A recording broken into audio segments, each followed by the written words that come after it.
Make some noise. Hadithi. Like it was yesterday. They called me with the intercom. Busisiwe Masondo. Busisiwe Masondo. Please come down to the office and bring your bags with you.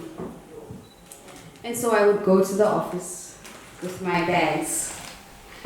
I was 17 and in high school, of course. And I was a shy and timid girl. Shy, quiet, withdrawn. But this was all because of what I was going through at home. Nobody knew what I was going through at home. And I was in a private school. It was called Makoli House School for Girls.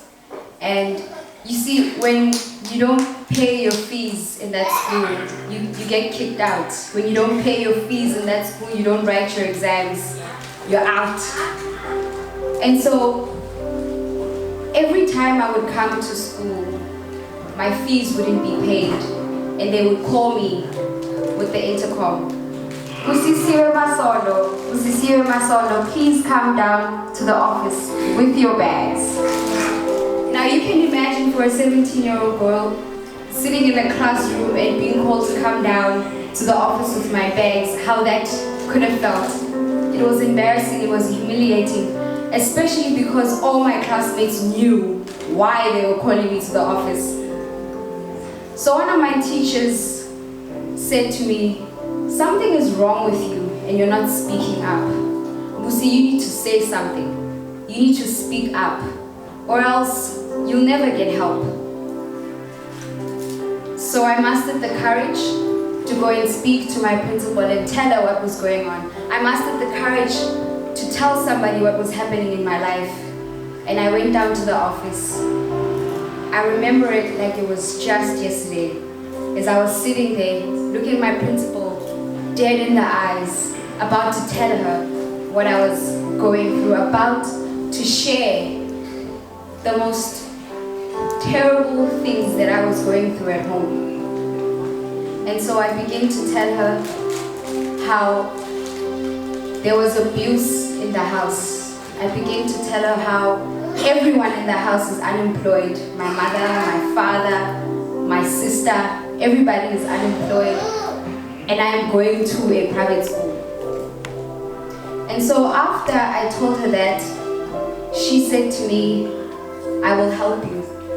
And they got me a private sponsor who remains anonymous, and they paid off my school fees. And they helped me with my transport fees. They helped me with food parcels when I got home, for home. And so when I would go and collect my transport fees, I would bill them for Foster's. Now Foster's was 45 minutes away from school, and Deep Roof was about 15 minutes away from school.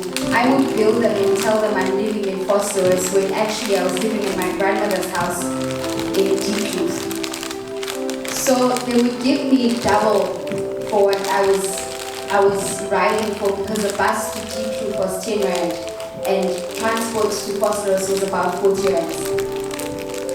Now with that extra money that I got, I became a provider for my family. With that extra money I got, I would buy food and other things for my family so I could provide for my family at the tender age of 17 years old. I remember I would get out of the taxi and go and buy food at Pick n Pay and go home to my father to give him so that he could have food. And I would get there and I would cook for him. But my father would reject my food, he would reject my offers, because for him, being provided for by a child was shameful. That was his job to do, not mine. And so when I would cook for him, he would tell me he doesn't want any food, and then he would proceed to go and get a bowl of Kellogg's and eat it in front of me. But then later on, he would go to the pots and actually eat my food.